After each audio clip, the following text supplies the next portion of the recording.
Hello बच्चों, कैसे हो आप सब। तो भाई आज मैं आपको बताऊंगा एक्सरसाइज नंबर 1.1 रियल नंबर की एनसीईआरटी एग्जाम्पलर से। ठीक है, सारे क्वेश्चन इंपॉर्टेंट है, शायद 9-10 क्वेश्चन इसके अंदर, देखना थोड़ा ध्यान से।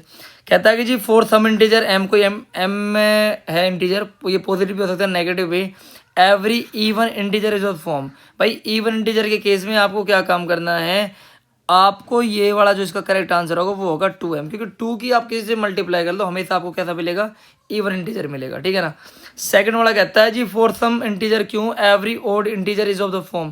देखो ओड के लिए क्या है, आपका जो रिजल्ट होगा वो होगा ये। अब ये क्यों होगा, मान लीजिए क्यों की वैल्यू हमने क्या रखी है भाई, 3 रखी है, तो 2 3 जा 6 + 1 कितना हो जाएगा 7। तो हर केस के अंदर आपको ओड मिलेगा। ठीक है ना, ये ध्यान रखना। तो दोनों रिजल्ट मैंने आपको बता दिए, ये होता है इवन के लिए और ये होता है ओड के लिए। ठीक है। नेक्स्ट वाला कहता है कि भाई n² - 1 is divisible by 8 if n integer, अगर इंटीजर मान लो 2 रखता हूँ मैं, तो 2 का स्क्वायर 4 - 1, ये वाला तो ऑप्शन हमारा गलत हो गया। यहाँ भी 2 रखते हैं तो ये भी ऑप्शन गलत हो गया। इवन इंटीजर ये भी ऑप्शन गलत हो गया। ओड वाला चेक कर लेते हैं, अगर 1 रखेंगे तो 0, भाई 1² - 1 कितना मिलेगा 0/8 हो जाएगा डिवाइड।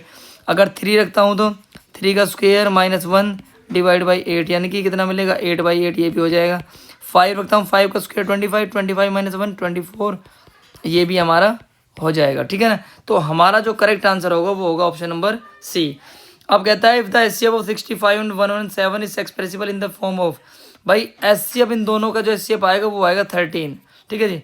इन द इस फॉर्म में रखना है तो एम की वैल्यू क्या होगी, तो जब इस फॉर्म में रखेंगे और यहाँ से अगर मैं 13 कॉमन लेता हूँ तो मुझे मिलेगा भाई 5m - 9, 13 से 13 कैंसिल हो जाएगा। 5m = 1 + 9 यानी कि 10 = आ जाएगा 5m। m की वैल्यू आएगी 2, यानी कि ऑप्शन नंबर बी इसका बिल्कुल करेक्ट होगा।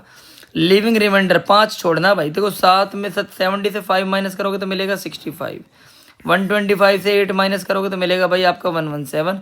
तो ऐसे इनमें से कौन सा नंबर है जिस नंबर से दोनों नंबर डिविजिबल है, भाई ये वाला तो है नहीं। विच डिवाइड, देखो विच डिवाइड, यहाँ से आपको बात पकड़नी है कैसे निकालना है, एलसीएम निकालना है, वो नंबर बताना है जो इन दोनों नंबर्स को डिवाइड करेगा। ये वाला तो ऑप्शन बिल्कुल गलत हो गया, ये भी गलत हो गया। 65 117 को डिवाइड नहीं करेगा, ये भी गलत हो गया। ठीक है। तो इसका जो करेक्ट आंसर है वो क्या है 13 है भाई। एचसीएफ बताना है। एचसीएफ में आपको क्या करना है, मिनिमम पावर देखनी। यहाँ पर पावर 1 है, यहाँ पर पावर 3 है, तो एक्स की पावर 1 आ जाएगी भाई। वाई की जो मिनिमम पावर है वो 2 है, तो XY²। ऑप्शन नंबर इसका हो जाएगा बी एचसीएफ के केस में। एलसीएम और बता देता हूँ आपको, मैक्सिमम पावर एक्स की कितनी है 3 और वाई की पावर कितनी है 3, तो ये हो जाएगा इसका करेक्ट आंसर, यानी कि ये वाला एलसीएम हो जाएगा हमारे पास ये, और एचसीएफ हो जाएगा ये। ठीक है, ओके। अब इसमें एलसीएम पूछा है तो एलसीएम में मैक्सिमम पावर कितनी है भाई 3 है, एक ही, और बी की पावर 2 है, तो A³ B² कहीं है, ये वाला इसका करेक्ट आंसर होगा।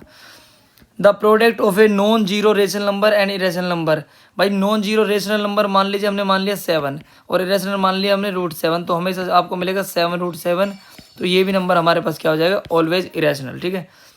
List number that is divisible by, देखो डिविजिबल जब आपके पास आएगा तो उस केस में आपको एलसीएम निकालना है, और इनका जब आप एलसीएम निकालेंगे 1 से लेकर 10 तक, तो एक बार आप ट्राई कर लेना, बाकी आपको बता देता हूँ मैं कैसे निकलेगा। देखिए 1 2 3 4, वैसे 1 की कोई ज़रूरत भी नहीं है, 5 6 7 8 9 10।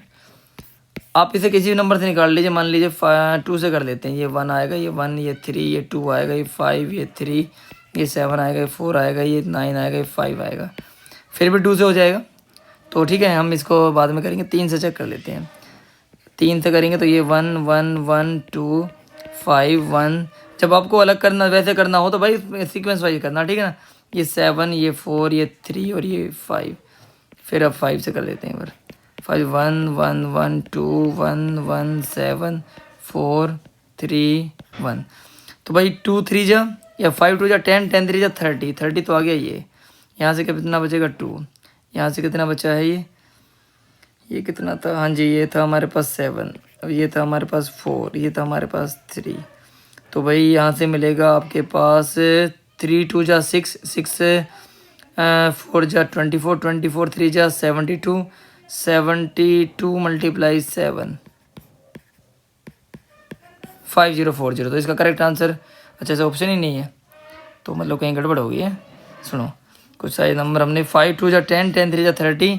तो ये जो नंबर था हमारे पास, ये 2 तो हमारे पास सेम चला था, मैंने 2 लिख दिया सेम। फिर हमारे पास कितना था 7 था, 7 का 7 लिख दिया। फिर 4 था, 2 का हो गया 4, ये भी सही था हमारे पास, और ये कितना था 3 था, तो सही किया मैंने कैलकुलेशन, तो क्या गड़बड़ है भाई। 3 2 जा 6, 6 4 जा 24, 24 3 जा 72, 72 7 जा 72 7 जा होता है संजो 5040 आ रहा है इसका आंसर जो है, लेकिन वैसे तो ऑप्शन ही गिवन नहीं है भाई। तो एक बार चेक कर लेते हैं, 1 2 3 4 5 6 7 8 9 10। पहले हमने 2 से किया 1 1 3 2 5 3 7 2 4 9 और ये ठीक है। 3 से किया ये 1 आ गया 2 5 1 7 4 3 और ये ठीक है। 5 से किया तो ये 1 आ गया, 2 हमारा सेम था, और यहाँ पर भी हमारे पास क्या हो गया सेम, बिल्कुल सही है। कर कहाँ पे हो सकता है, 7 4 3 और 2 है हमारे पास। ठीक है, इसको देखते हैं, तो इसका जो करेक्ट आंसर वो 5040 आ रहा है। ठीक है, बाकी अगर आप चेक करना कहीं एलसीएम। अगला जो है decimal expansion of the rational number this one will be terminate after. भाई कब होगा टर्मिनेट, ठीक है। अब टर्मिनेट का मतलब क्या होगा, देखो आपको क्या है, जो नीचे वाला नंबर इसके फैक्टर्स निकालने 1 2 5 0 के।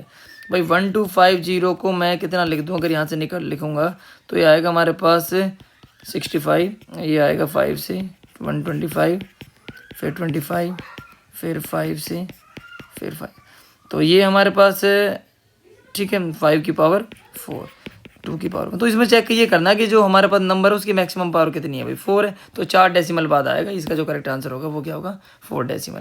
भाई ये